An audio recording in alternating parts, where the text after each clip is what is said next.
सुप्रभातम विद्यार्थियों, आप सभी का अलंकार की कक्षा में स्वागत है। आज हम सभी निदर्शन और अतिशयोक्ति अलंकार पढ़ेंगे। मैं कुलदीप शर्मा, सहायक आचार्य, राजकीय कन्या स्नातकोत्तर महाविद्यालय सवाई माधोपुर। जैसा कि आप जानते हैं कि अलंकार की कक्षा कई आपके प्रतियोगी परीक्षा में ले लो चाहे कक्षा में ले लो, आपके बहुत सारे प्रश्न पूछे जाते हैं।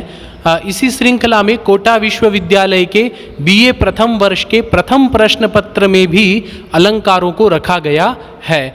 तो हमने कई अलंकारों के लक्षण और उदाहरण हमने समझे हैं। आज हम सभी निदर्शना और अतिशयोक्ति अलंकार के बारे में पढ़ेंगे। निदर्शना अलंकार का लक्षण कुछ इस प्रकार है।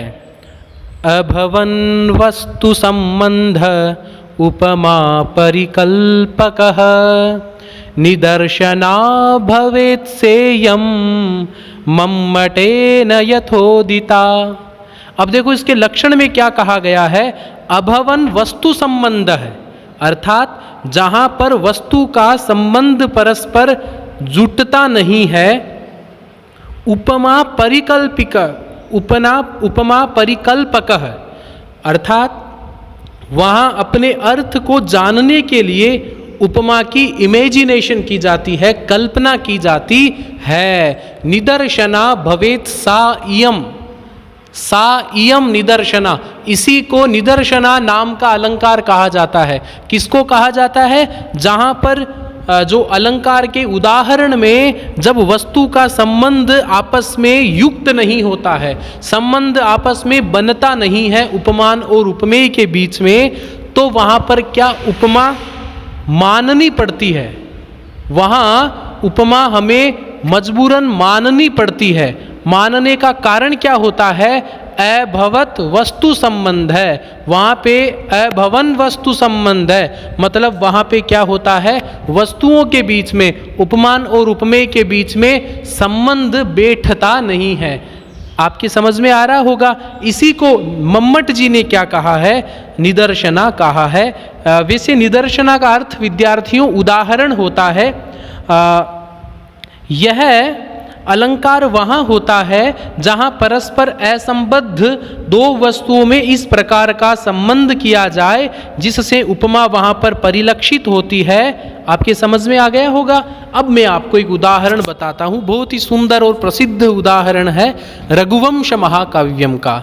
क्व सूर्य प्रभवो वंशः क्व चाल्प विषया मतिः तितीर्षु दुस्तरं मोहात् उडुपेनास्मि सागरम। इसका अर्थ देखो क्या है।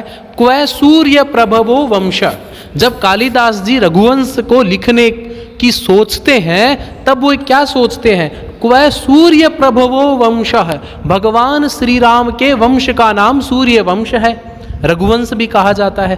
तो वो क्या सोचते हैं? कहाँ पर तो सूर्य से पैदा होने वाला इतना महान वंश जिसका मैं वर्णन कर रहा हूँ। क्व च अल्प विषयामति, कहाँ पर मेरी जैसी छोटी बुद्धि, अल्पज्ञ हूँ मैं, तो कुछ नहीं जानता हूँ, और मैं वर्णन किसका कर रहा हूँ? जो साक्षात सूर्य से उत्पन्न हुआ जो वंश है, रघु नाम का जो वंश है, और मेरी तो छोटी बुद्धि है। तितीर्षु दुस्तरम मोहात, विद्यार्थियों एक सन प्रत्यय होता है इच्छा के अर्थ में।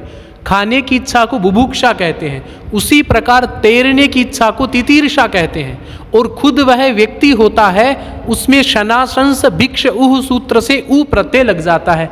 खाने वाले को बोलेंगे बुभुक्षु, जानने वाले को बोलेंगे जिज्ञासु। समझ में आ रहा होगा आपके। इसी प्रकार तितीर्षु बोलेंगे तैरने की इच्छा रखने वाला, तितीर्षु कहेंगे। आपको समझ में आ रहा है ना।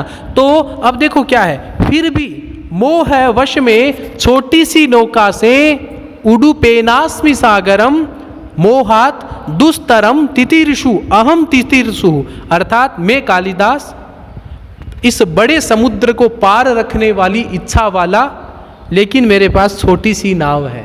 तो देखो कवि क्या कर रहा है यहाँ पे। कालिदास जी सामान्य सी बात कह रहा है, मेरी छोटी सी बुद्धि और इतना बड़ा सूर्य से उत्पन्न महान वंश, मैं वर्णन कैसे कर पाऊंगा? यह तो बात वही हुई कि मैं तैरना चाहता हूं समुद्र को और नाव मेरे पास छोटी है। अब देखो होता क्या है कि इस पद्य में यहां पर मेरी छोटी सी बुद्धि से सूर्य वंश का वर्णन करना और छोटी सी नाव से सागर तरण करने के समान है। इस प्रकार की उपमा की कल्पना सिद्ध हो जाती है। अर्थात तुच्छ बुद्धि से सूर्य वंश के वर्णन करने की इच्छा तथा छोटी सी नाव से समुद्र को तैरने की इच्छा में बिंब प्रतिबिंब भाव वर्णित करके उपमा को यहाँ पर परिकल्पित किया जाता है। आपको समझ में आ गया होगा कि इसके अंदर कहीं कोई संबंध नहीं बैठ रहा था, इसलिए इसमें उपमा की परिकल्पना की गई ताकि वो अर्थ इसका निकले। अब देखो आगे एक और उदाहरण देखो, अभ्युन्नतांगुष्ठनख प्रभाभि निक्षेपणाद्रागमिवोद्गिरन्तौ आजर्षतुस्तच्चरणौ पृथिव्यां स्थलारविंदश्रियमव्यवस्थाम। अब इसका अर्थ क्या होता है? उन्नत अंगूठे की नख की प्रभा के पड़ने से, राग उगलने से उसके चरण पृथ्वी में अस्थिर स्थल कमल की शोभा ले रहे थे। अब देखो इसमें जो अभ्युन्नतांगुष्ठ है अर्थात ऊपर की ओर उठा हुआ अंगूठा, इस पद्य में उपमा के धर्मश्री कमल का, इसमें कमल क्या है? उपमेय है। और ऊपर की ओर उठा हुआ पैर का अंगूठा यह उपमेय है। तो इन दोनों के बीच में क्या किया है विद्यार्थियों? उपमा की कल्पना की है। आपको समझ में आ गया होगा। इसमें लीला, शोभा, श्री जैसे पदों का प्रयोग किया गया है। यह पार्वती के दोनों चरण है। वो पार्वती जी के दोनों चरण जब वो माँ चलती है पार्वती जी, तो जिस प्रकार से कोई कमल, अस्थिर कमल चल रहा हो, ऐसा वहां पर होता है। तो किस प्रकार से विद्यार्थियों हमने दोनों वाक्यों में कोई संबंध नहीं बैठ रहा था। कालिदास की बुद्धि और छोटी सी नाव के बीच में कोई संबंध नहीं है, इसलिए मजबूरन उपमा को परिकल्पना की गई। उपमा की ये परिकल्पना जो हमने की गई, इसी को विद्यार्थियों निदर्शना कहते हैं। अब हम आगे पढ़ेंगे अतिशयोक्ति अलंकार। अतिशयोक्ति में आप सामान्य सा अर्थ लगा लोगे, इसमें थोड़ी बहुत कुछ अति होती है, पर वास्तविक इसका अर्थ हम लक्षण में देखेंगे क्या है। सिद्धत्वेध्यवसायस्य निगद्यते। अब इसका अर्थ देखो क्या है, सिद्धत्वेध्यवसायस्य। अब देखो यहां पर सिद्धत्व का अर्थ क्या होता है? सिद्ध हो जाने पर। अब विद्यार्थियों आगे है ना, देखो सिद्धत्वेध्यवसायस्य, यहां पर पूर्व रूप संधि है एंगः पदांतादति सूत्र से, क्योंकि सिद्धत्वे का ए और अध्यवसाय का अ। अब इसमें क्या हो जाता है? पूर्व रूप हो जाता है, तो अ का अवग्रह चिन्ह आ जाता है ना। तो अब देखो सिद्ध होने पर, किसके सिद्ध होने पर? अध्यवसाय के सिद्ध होने पर। अब अध्यवसाय क्या है विद्यार्थियों, इसको आप अच्छे से समझना। अध्यवसाय का अर्थ है अप्रकृत के द्वारा प्रकृत का निगरण। अर्थात अप्रकृत क्या होता है विद्यार्थियों? उपमान। उपमान के द्वारा उपमेय का निगरण। निगरण का मतलब होता है निगल लेना, पचा लेना। आपको समझ में आ रहा होगा कि वहां पर जो अप्रकृत है, उपमान के द्वारा उपमेय को क्या किया जाता है? निगल लिया जाता है। आपको समझ में आ गया होगा। तो अतिशयोक्ति में जो अप्रकृत उपमान है वो उपमेय को पूरी तरह आत्मसात या पचा लेता है और दोनों के भेद को पता ही नहीं चलता। आपको ऐसा पता नहीं चलेगा कि कौन सा उपमेय है, कौन सा उपमान है ना। इस प्रकार अतिशयोक्ति में चित्त वृत्ति को अप्रकृत ज्ञान का निश्चय होता है, तभी तो वह सिद्ध अध्यवसाय होता है। तो आपको समझ में आ गया होगा। सिद्धत्वे अध्यवसायस्य अतिशयोक्तिर्निगद्यते प्रकृतस्य निगरणेन अभेद ज्ञानम। अर्थात प्रकृत रूपी उपमान के द्वारा उपमेय का निगल लिया जाता है, दोनों में अभेद हो जाता है, दोनों में भेद नहीं रहता। सामान्य रूप से उपमेय उपमान में कोई भेद नहीं रहता है।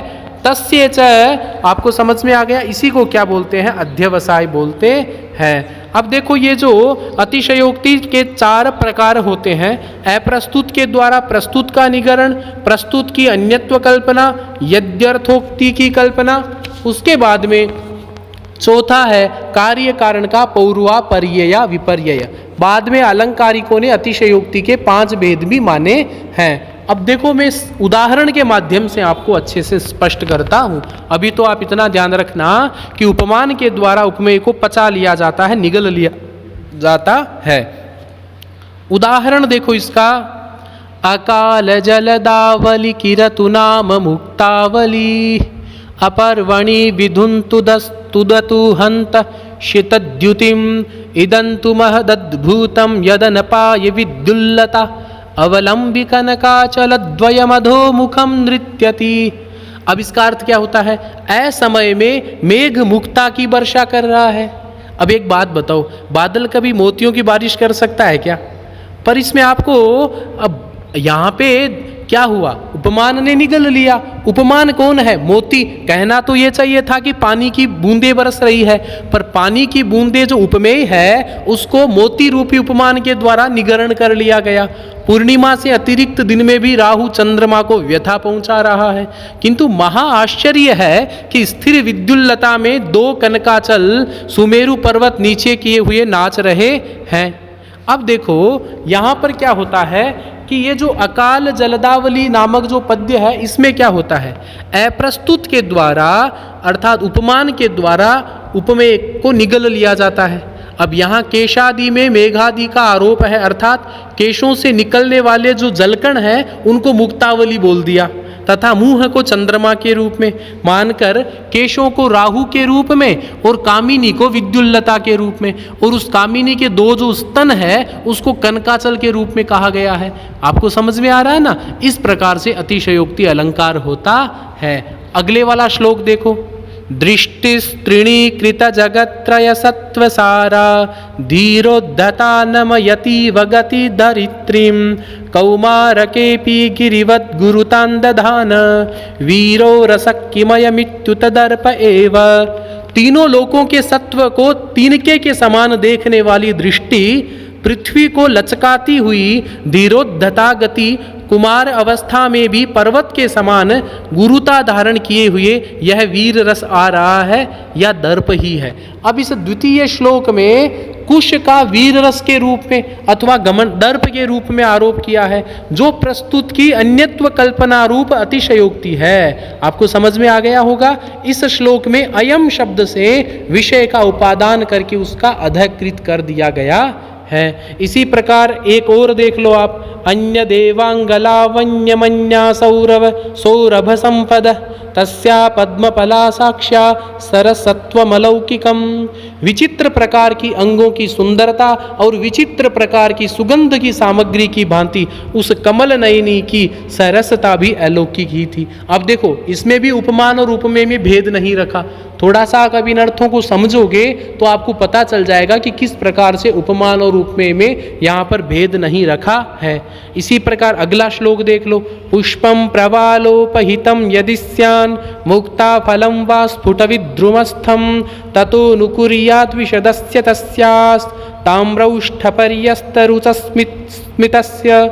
यदि कोमल पत्तों से घिरा हुआ फूल हो, सुंदर मूंगा में मोती रखा हुआ हो, तब लाल होठ की कांति को बिखराने वाले उस स्पष्ट मुस्कुराहट की उपमा मिल सकती है। इसी प्रकार उदेति पूर्वम कुसुमम ततः फलम घनोदय प्राक तदंतरम पयः निमित्त नैमित्तिकयोः अयम क्रम स्तव प्रसादस्य पुरस्तु संपद।